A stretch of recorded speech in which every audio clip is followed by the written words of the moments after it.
I've seen a lot of business owners don't hand over because they think that in order to hand over, they have to write an SOP, and they're like, I just don't have time to write an SOP. And as a result, they carry on doing it, or they do a really weak handover to a team and it just lacks SOPs or processes in the first place. What I just do is I show people how to do the I, we, you, Zoom and Loom. James Schramko here. Welcome back to my podcast. This is episode 1079. Today we're talking about buying back your time.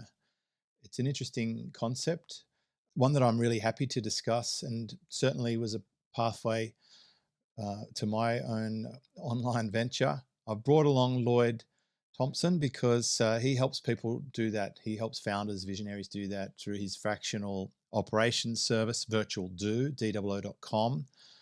So I guess the sponsor of this episode. Welcome, Lloyd. Good to be back, James. Thanks for having me.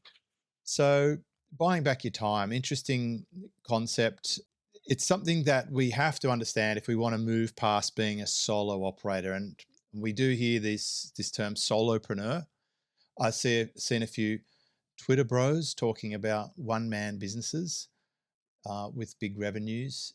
And I see a few Bali bros also talking about very small businesses like no assistants or one assistant. And they're championing this idea of being a one-man practitioner. I don't like it. I don't like the one-man practitioner for many reasons. But I'll start with one. There's a lot of things in my business that need to get done that I don't want to do. So that's a pretty good reason for me to have a small team. But I'm interested in your reflections around this topic. Yeah, I mean, that's exactly how I started. I started as a solopreneur. And while it helped me get out of corporate and gave me the freedom location freedom, which was exactly what I wanted, when I had a couple of clients, I was very busy with delivery. I was busy with admin. I had a bit of time for marketing, but I couldn't really focus on strategy or growing my business. I was just busy doing all of those things. And so now, sometime later, I have a team. It's great. I have a team and they can help me with that admin. They can help me with taking socials off me. I can work with the team. They do the delivery. And now I've got a lot of time flexibility as well. And so I much prefer this where I am now. And recently I read this book, Buy Back Your Time by Dan Martell. And when I read this, I just reflected a lot on the parallels with my own journey and how I've got to where I am and got to this result where I've got that time and location flexibility. It's interesting, those reflections. Now, this is well before your time.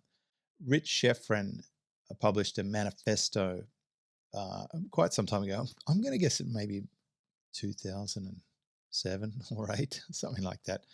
And there was this fantastic mind map on it. And he had you in the middle. And then he had every single function in the online business, and it had you in every single box. And you realized the paralysis that would cause, the inability to be really highly effective. We hear other people talking about, and I think it might be Dan Sullivan talking about doing your specialty, the thing that is your superpower. Unique ability, yeah. Your unique ability, like how can you be focused on that if you're also doing other stuff? I remember my breaking points, if I reflect on my journey, it was when I had a job for that first 2.5 years of my online business. I still had a job as a general manager, mind you. So I was pretty occupied during the day. It's 60 or 70 hours a week, busy doing other people's stuff. And then I had to do my business on the side of that. And the thing, I used to log in my lunch break and fulfill support tickets. And I just realized the ridiculous nature of that. Every time I did a support ticket, I was effectively earning $49.25. And the first support guy that I hired was $1,000 a month, I think. And he even set up my support desk for that. And all I had to do was make sure that we did more bonuses. There was about 5 a day. So I was making about $250 a day on fulfillment, but I had to basically sacrifice my lunch or morning tea and switch gears from what I was doing in the dealership to fulfilling a support ticket. And I figured, well, hang on, if I pay $1,000 a month to never have to do this again, I will pay that. That's a good deal. And the next thing that I hired was an article writer, Kerry Finch. It was $10 an article.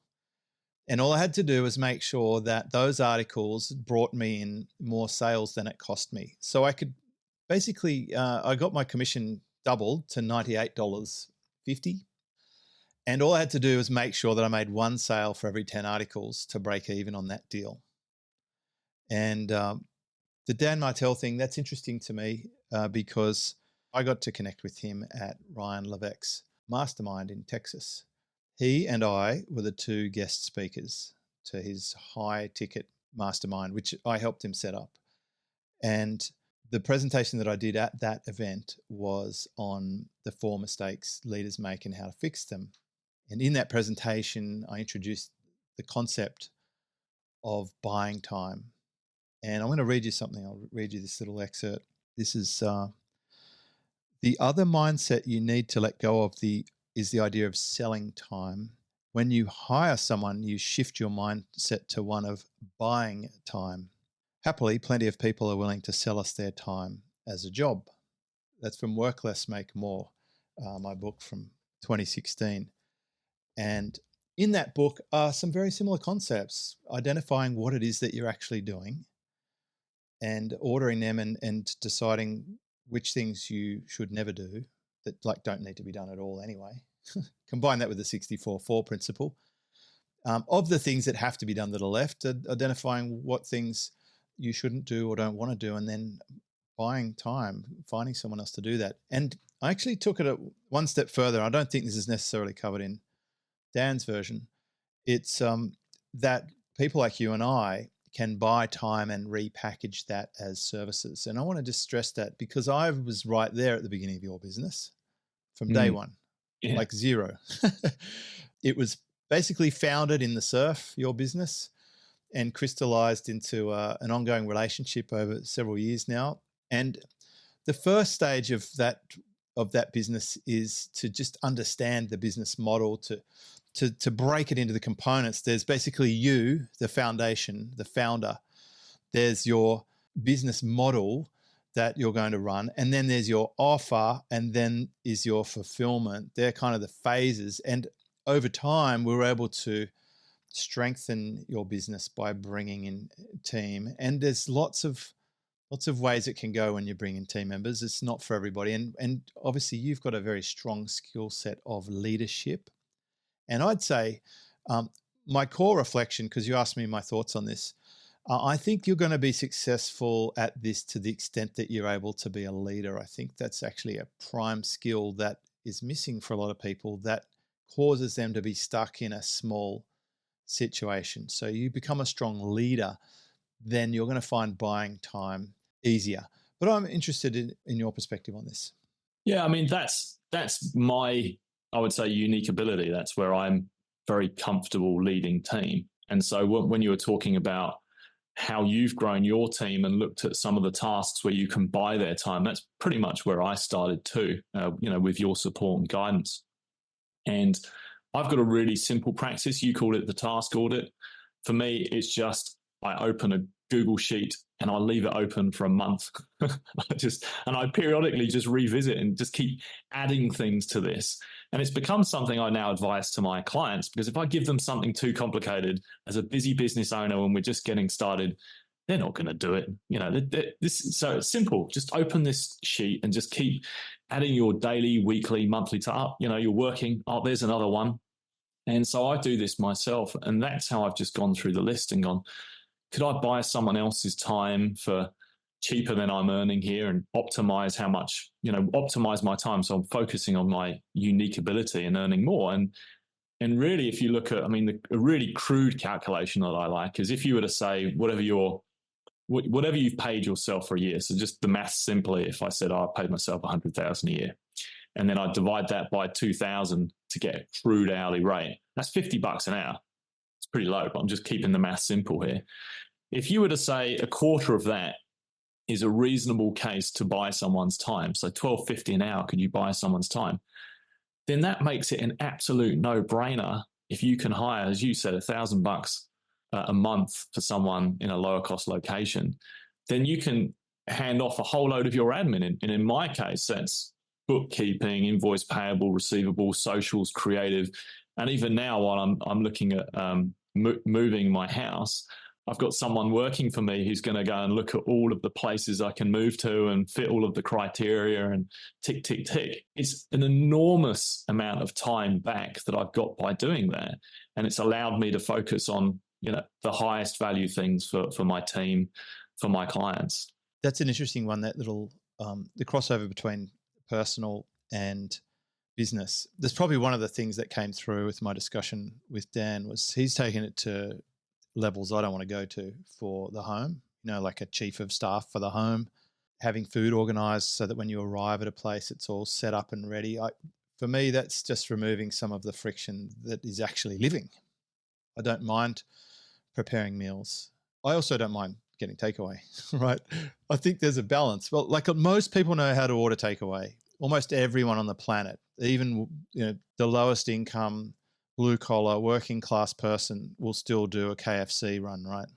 So everyone knows how to do takeaway, but to have someone looking for a home for you, I mean, that's the next level of sophistication, where you're getting someone involved in a domestic task to free you up to do your business task. And I went there with the lawnmower at first, getting that guy to come and mow my lawns, even though I used to have a lawn mowing run and can mow a lawn pretty well. It was like, well, while he's mowing my lawn, I'm going to build a website. That was the trade.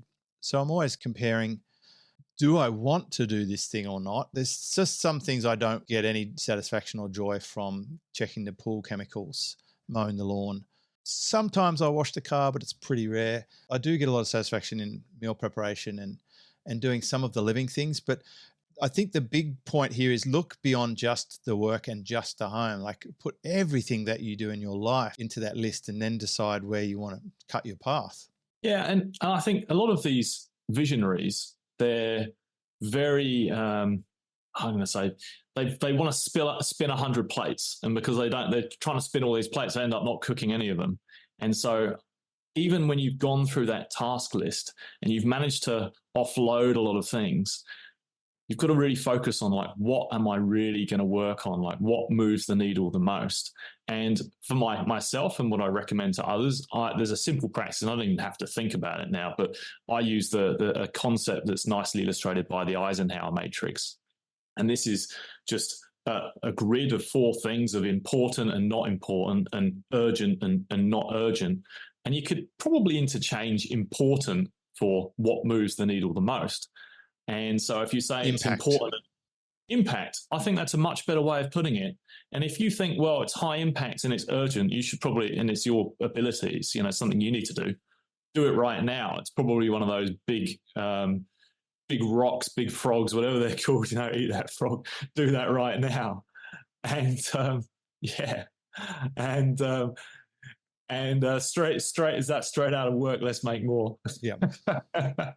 And then obviously if it's urgent and not important or low impact, then maybe that's something you can delegate off to your team. If it's high impact and not urgent, then you can schedule that and do it later because it needs to get done. And then if it's not urgent and low impact, why the hell would you do that thing in the first place? And so I don't even have to think about this matrix. It's just preloaded. But having conversations with people when they're thinking about what they're going to prioritize as a busy visionary, this is a really nice tool to have.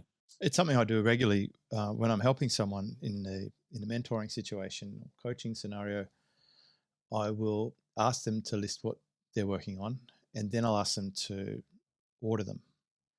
And then I'll have a look at that and cross-reference my awareness of the value of the tasks and how easily they could be procured elsewhere or not, or how impactful they are for that particular person's situation. I think this is really the important part. Where my program is not cut and paste is I'm not punching everyone through the exact same business model. So it's a bit higher energy load for me. But knowing what I know about them and what I know about is possible for them, we can often reorganize things or delete things off that list. And I've said this a few times, but my job is to help someone have less to do, not more. I'm not trying to add or confuse or complicate. I want to simplify the complicated. I want to remove, reduce, delete, purge, to say, like, hey, here's the one thing that needs to get done this week. All the rest can wait. And they're like, oh, thank you. Right. And and if we keep resetting that each week, that's the magic. That's where that 14 years straight call group has gotten the most impact, is by doing that process on a regular reset. When I was doing that activity, I found it quite helpful to use Post-it notes and a massive whiteboard and to grid up that whiteboard. And I'd stick the Post-it note in the proximity on the whiteboard that related to its importance or urgency. And at the end of it, you can actually pick the Post-it notes up in a reverse order. So you basically end up with the most important thing on the very top. The ones at the bottom you'll never get to, but it also doesn't matter. And I like writing down on a piece of paper, like the top 3 things I'm going to do today, and circle that big one at the top, like this is the one thing, because it's really satisfying to just scribble it out, like, oh, I've done it, you know. And someone who's a busy entrepreneur, they're always going to have these bazillion ideas. So if you just give yourself that, okay, it's okay to just do 3 today, and these are the ones, or these are the big wins, then striking it through is a really psychological benefit for me anyway. I'm working through this at the moment with a 5-year-old, and it's the system that I've set up is simply do the one thing that's most important, and then you can do anything else you want as a reward, so that it becomes exciting to complete that because there's a benefit attached to it. So I don't know if it's the best thing to do or not, but I have noticed that the most important thing gets done first, and that is making my life a little less stressful. So as long as that thing is done, then the fun things or the secondary things are earned. If it's okay with you, I'd like to just switch to team again for a moment, because what I've seen is that we've gone through that task audit and we've identified things we're going to hand over and give to someone else. But I've seen a lot of business owners don't hand over because they think, and this really surprised me when I discovered, they think that in order to hand over, they have to write an SOP, and they're like, I just don't have time to write an SOP. And little do they know, it's actually so easy to do. And so this is something, I know you call it I, we, you, and it's a very similar mechanism. I pretty much use that same frame. And I see these business owners, they don't hand over, they think they need to write their SOP, and as a result, they carry on doing it, or they do a really weak handover to a team and they just lacks SOPs or processes in the first place. And so, yeah, what I just do is I show people how to do the I, we, you. I do it with my own team. I call it I, we, you, Zoom and Loom. And if it's something like even as complicated as bookkeeping, I trained a team member to do my bookkeeping, and we log on. We log on to Zoom. I hit record. I do it. So, you know, when we encounter these kind of transactions, this is what we're going to do. Tick, tick, tick. And this is quite complicated, quite a complicated process, very nuanced. So I don't expect this team member to get it straight away. But I say, okay, take that away, and you've got the recording. I want you to turn that into the SOP, and I'll review it.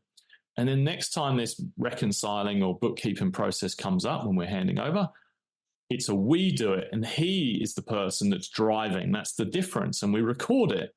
And this is gonna happen a few times for a process like bookkeeping, but it means that he's got me there, so he can ask me any questions like, "Oh, we didn't cover this scenario. I'm not quite sure." But after we've done it a few times, he's confident. He goes through, he updates the SOP each time with all the learnings, and eventually it's you do it. You know, he no longer needs me. And the beauty of this process is, the person who's writing the SOP, it's not you, and they're then confident, it's documented, it's covered, it's recorded.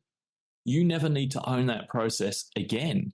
And the handover process, as soon as another person in the team who's got capacity, they hand over via the very, very same process. The other person's the person who's going to own and update the process. And I've seen the beauty of this with our customers. And I remember one of our clients came to us years ago and said, you know, I've got this 50 step process that we manually do for our customers. It's a very detailed audit, very time intensive. It takes hours and hours. Just, is there a way we can automate this? And so what we did with this client, they recorded every step, just as I've said. And this was such a highly documented, detailed process by recording that we were able to follow IWU, give it to developers, and just fully automate this thing. And years later, this is now not just become an automated thing. This is a full-blown software as a service. This thing has evolved. That's now licensed out to other agencies and other businesses to use. And so that's the power of a simple handover. I love it. I mean, in summary, when the founder says, "Oh, I haven't handed over because I haven't created the SOP yet," I say, "You don't create the SOP." They're like, "What do you mean?" I'm like, "No, you don't. Just capture what you're doing or share what you're doing." Same way I handed over the podcasting edit, sat beside them with the laptop and showed them what I'm doing. They document it. I think that's a very powerful lesson. But when it comes to handing over stuff, how do you decide which things to hand over or not? You've listed down all the things that you're doing in your Google Doc. You've got your process that's basically the same as what I've been doing. How do you decide where the priority is in terms of which processes need handing over? I mean, for me, I'm trying to obviously free up as much of my time I can and focus on my unique ability. I would say there's an order to things. I mean, you're going to start with the administrative things. That's certainly what I've done. All of the admin for my internal business, if I can offload that, I can. I guess there's another element to it, which is important, is do I enjoy it? If I hand something over, which I really enjoy. At one point, I was doing video creatives. I think we talked about that a bit. I was doing my own video editing and posting out on Instagram. I did enjoy that, but it was very time consuming. And it was just too wacky. And then fortunately, I discovered another team member. They said, this is something I really enjoy myself. I like doing this. And this team member is just brilliant at it. But for me, there's a certain order that I would say that I've followed, and actually I've seen many other businesses follow, which is generally it started with admin, anything that's administrative. And then when that was left over and I was able to take on more clients, I was then able to then hand over delivery. I hired more operators. It was no longer me. I was no longer the sole person delivering for our clients. So that's where I've gone. And then the next piece I've got to anyway is marketing. So I am still doing my own posts, but a lot of the creative stuff for that, I've got someone else who can do much better stuff in terms of the images and the video editing than I can. And what I see out in the market or other businesses, certainly service-based businesses that I work with, is they follow a very similar pattern. It's admin, then it's delivery, then it's marketing. Although for myself, I've not fully handed that over, but they might engage with a partner or they might grow a marketing team. And then I think next is probably sales, although I find a lot of service-based businesses, including mine, the founder will probably hang on till sales till last. They're focusing on sales and strategy. And at the point that they've probably got a team doing admin, delivery, marketing, they're probably at a place where that's where they've got a pretty chunky team now.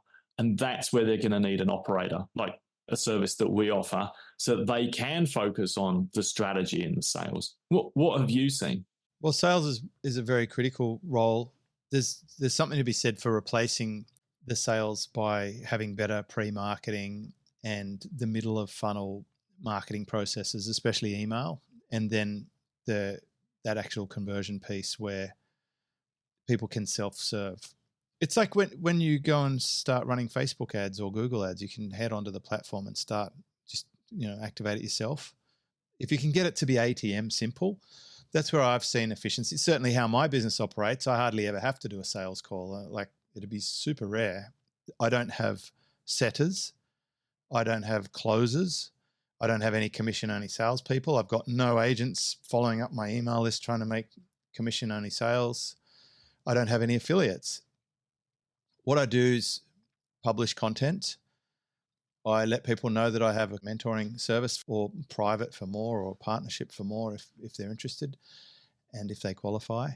And then I respond to emails that come out. There are things like behavioral email triggers. When someone visits a page, they'll get followed up. And if you do all of that right, you can actually eliminate that like dicey role. It's kind of funny because I might be one of the more qualified people on the planet to build a sales team and train them, because that's what I did for a living for a long time at a high level. But I don't have salespeople in my team. So that would be where you replace the need for that role, if possible. I do think the founder in selling is still a pretty good idea. until and unless you get to the point where they don't want to be a hands-on type business owner, where they want to be more of an investor type business owner. And then, of course, you've got other options like I do. Keep in mind that I have a royalty type arrangement with a bunch of partners, and I effectively get a performance bonus for helping them grow and succeed. But I'm actually not handling any of the roles. I'm not doing support. I'm not doing the direct sales. I'm not setting up campaigns. I'm not doing admin or bookkeeping. I'm just really helping the founder, and also in some cases providing distribution, helping them connect with end users. But their marketing, that's where I'm doing a marketing role. But it's fairly leveraged, and that's really the thrust of what my team and I have done. I'm going to talk to 2 points here. One is you want something to be done by someone other than you, but you don't have the talent in team. We've found it helpful to plug in contractors into that scenario, that like your clients do with you. They plug you in where they're not going to get a high level of operations expert. Like, how many years have you been doing $100 million projects with teams of 60 all around the world? Like, they're not going to get that from their VA. Let's face it, that's not going to come at that level. But also, they don't want to hire someone for $250,000 yet, because they're not doing $3 to $5 million a year, which is where you usually see those operators, general managers or CEOs come in. At the $3 million plus revenue, you start seeing those $250, $350 jobs who want equity as well. If they're in the phase where they're not at that point, but they want to go beyond the team they've got, they have to plug in someone. That's where a fractional agency like yours is amazing. We do that for SEO. We do it for occasionally for copywriting. We do it for the videos. Like we have Zach with surface.com. Oh, yeah, great. We plug in talent that's not going to come from my team. I just wanted to point out, you can't solve everything in a full-time team. So you bring in experts at a fractional or contractor basis to top it up. And we do that in Slack. I see a lot of business owners actually get to a certain point where they're struggling to delegate properly. So they might have a team, but they've reached a kind of bottleneck where they just don't know how to get beyond. And perhaps that's the point where they're going to think, okay, I'm going to get an operator. For us, we typically sit in that team size of somewhere between 7 and 30. Like, we work for clients of that size. Beyond 30, they've probably already made the call. I don't know how they can get to that size about getting a dedicated operator between them and the team. But 7 and 30 is the point where they've probably been trying to run it themselves on adrenaline.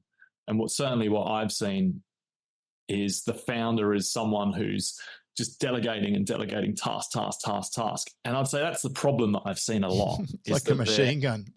Yeah, just scattergun. And the team are just worn out and confused. The team are getting blasted, and the founder's just running on adrenaline.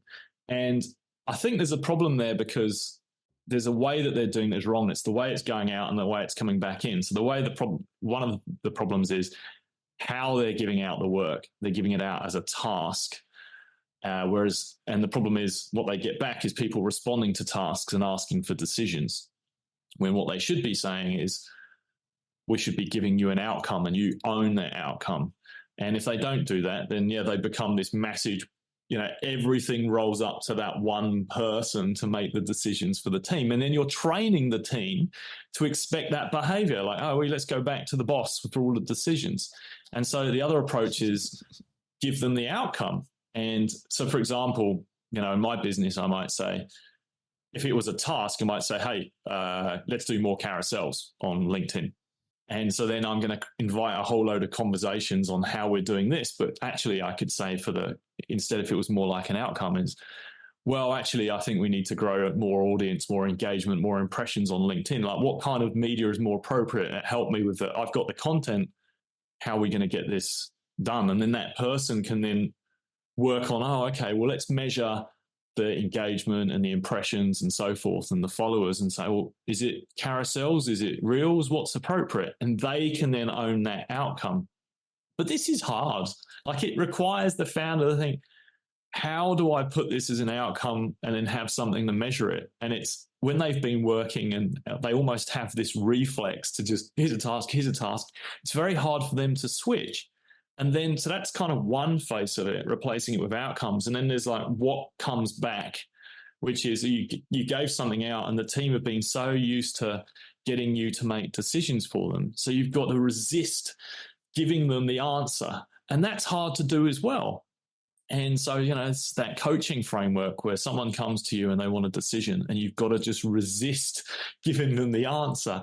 And so I've talked about this a lot before, but there's another simple framework, and I don't use this religiously, but it's a really nice tool, the 1-3-1. So if you can say this to your team, hey, do you remember the 1-3-1? And it means when they're coming back to you and they're looking for a decision, what you're saying is 1 challenge, is what they're coming back to you with, 3 options, and I'm not strict about the 3, but just, it's a nice idea. 3 options that they're going to come back with, 1 suggestion. So there's a big difference between someone coming back to you with options and then someone actually saying, well, I choose this option, we should do this. They're much more invested. So 1-3-1, 1 challenge, 3 options, and one of those options might be do nothing or no change, followed by 1 suggestion. It puts them in it. And then as you get more comfortable with them, they grow more confidence. They can start owning things more and more. But I say this is not easy for a lot of founders to do, to switch from scattergunning tasks and making decisions to outcome, measure, coach, this kind of approach. And so if this is something that you're not going to easily do and you've got that team, then this is exactly where you're getting to the point where you're going to want someone between you, the founder, and the team. And that's, they can do it. They can be the person, an operator, who's going to handle the team and do the coaching and make them more autonomous. The 2 signs that I see that would describe this. One is the founder hops on Facebook or goes to some meetup or group and then comes back to the team and sprays them with all this new stuff that's completely like a black swan almost. They've just, like, the team could not anticipate this. They've got some fresh initiative, some new idea. They've heard someone telling about a new thing and they want to do it too. The second thing is when the team member's not getting the result they want or not making the suggestions they basically get shredded and they get cut down, and that progressively locks down your team member from wanting to contribute ideas. They're just not going to put themselves in the firing line, and they start to quietly quit or quietly turn off. They put a foot out the door looking for something else to do, but they're definitely not spending every waking minute trying to grow the business of that founder because the founder has shut them down. It's not safe to fail. Yeah, it's not safe to fail. They haven't created a safe place. And it's funny you say that because Jamin Fraser talks about a safe environment for coaching. He sort of talks about the best kind of coach doesn't care too much about the student, because if they do, then the student gets compromised by wanting to please the coach instead of doing the thing they need to do. So I think that's really interesting. And I've often described your service, VirtualDOO.com, as a shock absorber. You've got the founder there ripping on the steering wheel and then the poor wheels and tires on the road surface, they have to deal with the reality. But that shock absorption allows a little bit of comfort and a little bit of free play so that you protect one end from the other. I worked for the absolute worst bandit of all, the psycho of psychos, who just chewed through staff and made it very unpleasant for a lot of people working in that environment, to the point where Darth Vader and the Death Star come to mind as a perfect metaphor for this guy. Basically, he shows up, people start choking and dying and disappearing. So every time he came to visit, it was like clean up the mess, and learned so many valuable lessons through that phase. But I'd say if you're experiencing these sort of challenges, if you're saying stuff like, my team just don't get it, they never seem to be able to carry out my vision, or they just don't understand, or I tell them to do this and it's not done, the mirror will be a good guide to where the problem might lie. And the way to fix it is get in touch with Lloyd. So what would you say is the best sort of actions to take from today? Yeah, I mean, the first thing is identify those tasks. Like look at your tasks. What can you offload? What makes sense? Then to have that appropriate handover method that we talked about, I, we, you, Zoom and Loom, you're handing over in the right order. So we talked about admin, delivery, marketing. Sales might be one of the last things that you hand over. Delegate in the right way. That's outcome measure coach. And we talked about the 1-3-1. And if we got time, I'd say one more thing, which is that it's very easy for business owners to just spend all their time in the business. Even if they do all of this, they've always got new things to do. They've always got many ideas. And one of the things that actually you really helped me with at the beginning was how to plan out my time, because I've been used to corporate world. So this was a very alien idea to me. And so just simple practice by using a scheduler. I use Calendly. I think you might use OnceHub, or same concept.